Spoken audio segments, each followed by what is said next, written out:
Je vais donner la parole à Alain Sucneau, Monsieur le Président. Je vais simplement vous dire, beaucoup de choses ont été dites et Jacques a fait une synthèse exemplaire de ce que peut être une passion quand elle est partagée. Et de voir qu'aujourd'hui c'est une unanimité sur ce projet. Le nouvel habitant en 1983 du bas de la côte de la Rochepot est assez fier, tout simplement d'avoir eu un bébé qui a grandi et d'avoir eu cette passion, et j'en profite pour saluer bien sûr le consul des États-Unis, qui est une passion nostalgique, mais j'ai aimé ta définition de nostalgie.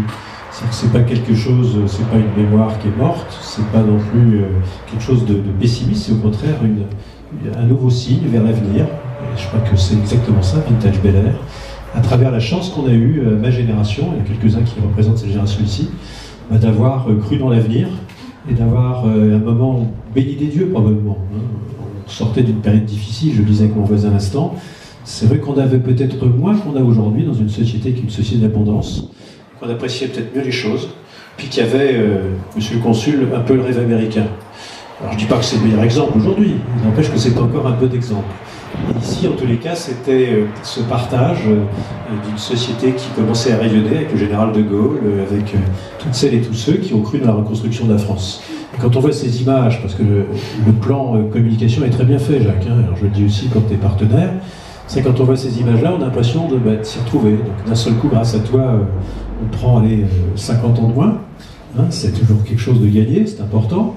Et quand on a tout de suite, c'était un peu l'idée de départ, quand j'ai pensé à Bel Air, pour moi c'est la Chevrolet Bel Air, donc il y a beaucoup d'exemplaires qui sont là. Donc c'est effectivement ce rêve américain, ces belles voitures qui viennent ici, le chewing-gum, je ne parlerai pas d'une boisson pétillante, je ne vais même pas parler ici sur un territoire viticole. Ceux qui en boivent peuvent lever la main, ils sont aussitôt exclus, ils peuvent sortir du garage, avoir plus de place. N'empêche que c'est aussi un des fantasmes de l'époque.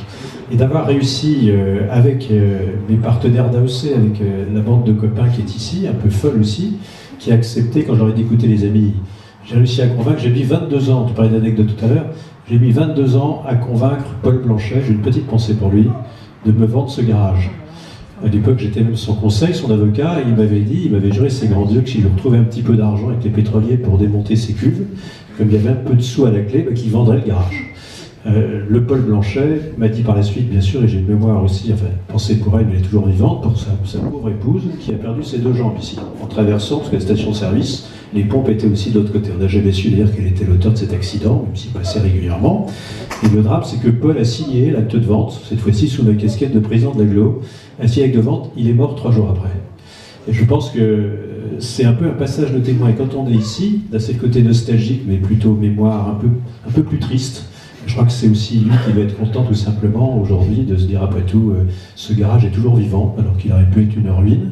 Le Bagdad Café qu'on a connu au bord de notre Daughter Road à nous, c'est pas la Mother Road, c'est pas la route 66, même si on aura de bonnes nouvelles à vous annoncer, je le dis à monsieur le consul, j'ai bon espoir qu'on essaye de faire ces jumelages dont on a parlé ici il y a 3 ans, quand on est venu ici avec des violonneux, avec les représentants de l'ambassade, avec vous, avec l'ambassadeur, pour faire tout simplement qu'on puisse avoir ce petit clin d'œil aussi aux frères Chevrolet, qui, ne l'oubliez pas, mesdames et messieurs, sont à moitié beaunois. Parce que les frères Chevrolet, Louis et Gaston, vont partir à Détroit avec un riche américain à l'époque et créer la General Motors. Donc on est ici dans l'histoire de l'automobile, on est ici dans l'histoire des congés payés, on est ici dans l'histoire de la route des vacances, comme tu l'as très bien dit, on est ici dans l'histoire de l'automobile, on est ici dans un territoire qui est béni des dieux. Et moi, je me réjouis de voir que aussi bien la région, le département, la sous-préfète qui n'est pas là mais qui était avec moi ce matin, qui m'a dit clairement que ce dossier-là, avec le préfet, il l'appuyait complètement, donc les services de l'État aussi. S'il l'appuie, c'est bien, s'il met un peu d'argent, c'est encore mieux. Dans la période actuelle, je suis un peu inquiet. Il n'empêche que je voudrais aussi, moi, tirer mon chapeau, d'une part à Gérard Roy, qui a été le complice depuis le début de ce dossier-là. Je lui ai confié cette mission dans le cadre de l'Aglo, à la suite, je lui ai confié le bébé. Et c'était pas le landau du cuirassé Potemkin, c'était un beau bébé avec en tous les cas 4 roues, mais qui n'avait pas de vocation à descendre des escaliers, mais plutôt à les monter. Je crois qu'il a réussi ce tour de force de convaincre tout le monde aussi à nos côtés, puis d'avoir cette relation amicale avec Jacques, et dans ces conditions d'amener ici des personnes qui ont, entre guillemets, ce métier, cette profession, on le voit encore aujourd'hui. Je crois que c'est un grand professionnel, c'est un bel acteur aussi. Il a eu des mots extraordinaires, c'est Jean-Paul qui me disait ça tout à l'heure, des mots... il aurait fallu les écrire, cela. Il les a écrits, il les a bien dit, donc on est très heureux de ça. Donc je crois que le bébé est entre de bonnes mains, et il ne pourra prospérer que s'il y a des partenaires privés. Ils sont là, ils sont nombreux. Tu as oublié de citer Yannick Morizot aussi, parce qu'il y a une synergie aujourd'hui entre le circuit de Prenoir. Je crois que c'est important, parce qu'ici il ne s'agit pas de faire des courses automobiles, hein, je rassure les riverains.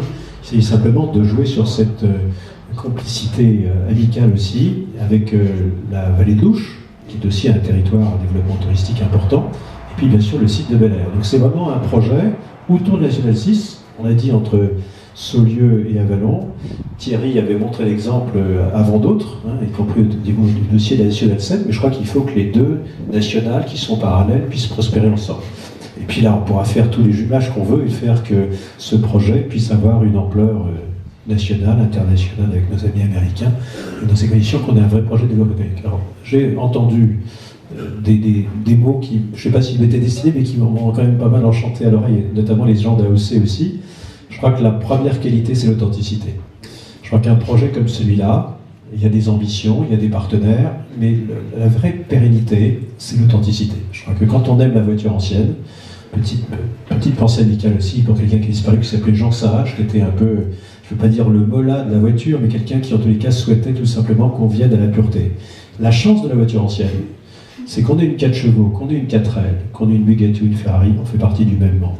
Si une société où on peut justement partager, faire qu'il n'y ait pas de différence sociale, c'est celle-là. Parce que l'atout de cela, l'idée politique majeure, on en manque aujourd'hui entre les différentes théories politiciennes du 19e siècle. L'idée majeure ici, c'est effectivement la solidarité, le partage, tout simplement, et la passion. La passion de la chose authentique. Alors, bien sûr, tout le monde n'a pas les moyens de restaurer sa voiture comme elle était, il n'empêche que quand on a sa 4L, on en est fier. Et d'avoir, pourquoi pas demain, des garages coopératifs, d'avoir un pôle, j'ai entendu, de restauration de voitures anciennes, d'avoir, chère Sylvie, pourquoi pas des formations avec la région pour faire qu'on forme des jeunes apprentis ici dans des métiers qui se perdent. On a de moins en moins de carrossiers, on a de moins en moins de mécaniciens qui connaissent encore comment on restaure les voitures. De faire ici un pôle qui n'existe pas, en effet, sur tout le quart nord-est de la France. Il y en a un peu autour de Paris, il y en a autour du circuit du Mans. Il y a très peu de choses dans l'Est. D'avoir quelque chose qui, dans ces conditions, permet de créer sur ce territoire un véritable projet de développement. Je crois que c'est toute l'ambition du projet. Et puis d'avoir aussi un pôle économique dans le sens d'un pôle touristique, qui permet tout simplement à des générations qui n'ont pas connu de s'arrêter, des générations qui l'ont connu de rêver encore un peu, et ça sera en tous les cas la mémoire qu'on aura du relais route dont on a vu les images. Tu as parlé tout à l'heure d'anecdotes avec les Chaux de Lauvenay qui sont un peu plus loin, mais il y a surtout tous ces mémoires. La côte de la Roche-Pau, la télé n'existait pas où elle balbutiait, c'était, rappelez-vous, le point noir l'hiver, puisque les camions ne pouvaient pas monter. Donc on entendait toujours les poids lourds qui étaient bloqués dans la côte de la Roche-Pau. Et ça, c'était à l'époque, alors ceux qui ont les moins de 20 ans ne peuvent pas s'en souvenir, ou même les moins de 40 ans, hein, mais à l'époque c'était ça. Édouard Herriot était bloqué ici 3 jours. Hein, à l'époque, le président du conseil était bloqué 3 jours parce qu'il y avait des congères, hein, et c'était comme ça. C'est la magie de Bel-Air, hein, c'est-à-dire qu'on l'a dit, quand il fait beau, il y a toujours un peu d'air, je ne dirais pas de vent, hein, mais c'est aussi sa chance. C'est-à-dire Bel-Air, ça se mérite. Je crois en tous les cas que Jacques Le Dizès et sa bande de complices, sa bande de copains, et puis bien sûr ceux qui viendront, par définition, je crois qu'ils ont bien fait parce que c'est un peu cette magie-là. Et je souhaite bon vent à Bel-Air. Merci.